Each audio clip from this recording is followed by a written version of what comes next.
Hey, this is Skip, and for the longest time I was using the 9.7-inch iPad Pro as well as the iPad Mini 5 for my illustration work, always wondering if the newer iPads with the 2nd-gen Apple Pencil or higher refresh rate screen were worth it for digital art. Last year I ended up picking up the 12.9-inch M1 iPad Pro as well as the iPad Mini 6, and I've used both sides now for quite some time, so I want to talk a little bit about that and hopefully help out those that are on the fence or thinking about upgrading. So in my mind, when it comes to 2D digital art, the differences seem to come down to, number one, the Apple Pencil. The first generation Apple Pencil was a revolution for me, and it changed the way I worked. That being said, it was very awkward to charge it with a lightning port, and in general, it felt kind of like a concept product. The second generation Apple Pencil feels like a much more realized product, and definitely has some ergonomic and comfort improvements over the first generation, with the ability to charge and stow it right on the iPad itself. I do frequently go between the Mini 5 and the Mini 6, or the 9.7-inch Pro and the 12.9-inch iPad Pro, so I think I have a good feeling for these two generations as far as comes to actually drawing with them. And to be completely honest, when it comes to drawing on Clip Studio Paint, Procreate, Art Studio Pro, any of the major drawing apps on iPads, I don't really see much of a difference. I do prefer the second generation Apple Pencil for its convenience, but if I was able to do a blind test with those aforementioned apps, I think I wouldn't be able to tell the difference between the first and second generation. One obvious difference between the two generations of Apple Pencils, and something that I didn't really consider for the video, is the capacitive touch button available in the second generation. I actually forgot to mention this because the way I hold pencils is not the standard way that most people do, and it affects my use of that capacitive button, and I tend to turn it off because I get more false inputs than actual intentional inputs. But I think people that hold the pencil in a traditional or standard way can see some workflow benefits from this capacitive touch button. It is a nice addition to have, but I don't think it's necessarily grounds to justify upgrading just for this feature. And to show in a little bit more detail why I think both generations are very similar as far as their drawing performance goes, I did a slow motion comparison. The newer second generation Apple Pencil will fill in the line that you drew slightly faster than the first generation, but I think a lot of this can be chalked up to the visual effect that happens when you film a screen, especially when you have different or variable refresh rates like you see on iPads. But to the human eye, even a trained human eye, it's very difficult to perceive a difference between the first and second generation Apple Pencils, especially when you're focused on actually drawing. With the first generation Apple Pencil being such a game changer, I had high hopes for the second generation, but in my real world testing, I didn't find much difference other than the charging mechanism. And if that's the case, I think if you're satisfied with what you have right now, it's not necessarily worth upgrading, only for the Apple Pencil.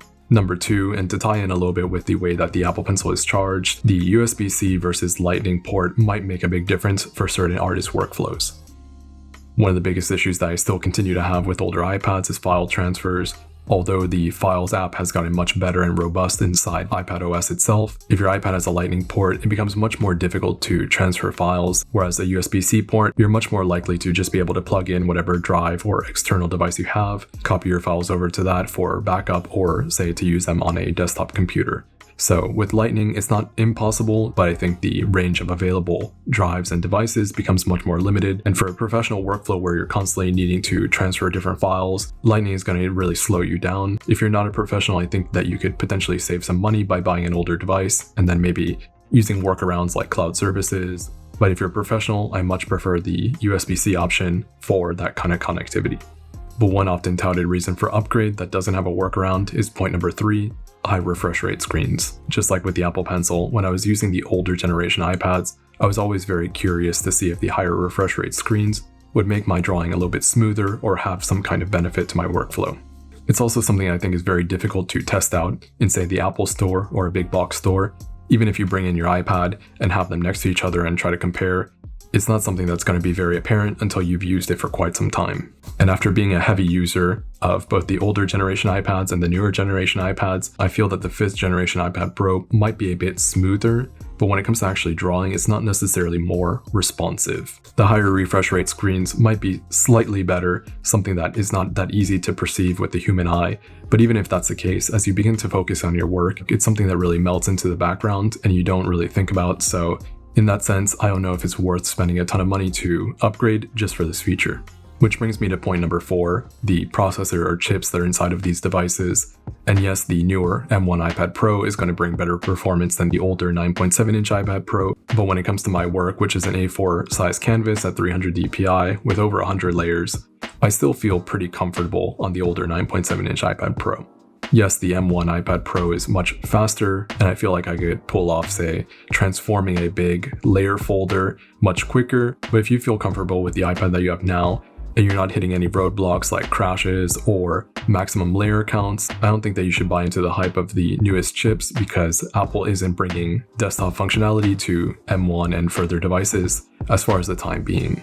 And since that's the case in a lot of ways, the newest iPad and an older iPad still have very similar limitations as far as iPad OS and other functionality goes. Yes, the newer processor might make one slightly faster than the other, but for 2D art, I feel like the older 9.7-inch iPad Pro is still very capable of taking on a pretty professional workflow. And then my point number 5 is more for fringe cases, something like the camera. If you're a YouTuber or you want to get into YouTube, of course having a nice camera on a device like this could be very beneficial for you, but I don't think it necessarily should be a deciding factor for most people when it comes to upgrades or purchases. The same thing can be said about bezels. The older generation of iPads does look a little bit dated now with bigger bezels, but if you think about it, when you're drawing, you're covering up quite a big portion of the screen with your hand. It's something that I covered in my iPad mini 6 versus iPad mini 5 videos. I don't really see much of a difference when I'm intensely working. Those bezels just kind of melt away into the background, especially when you have your hand covering a portion of the screen. So if you're a 2D artist and you're worried about a larger screen size for working, maybe it could potentially be a factor when it comes to the mini, but even then I don't really find it to be much of a difference. So I wouldn't worry too much about the bezels.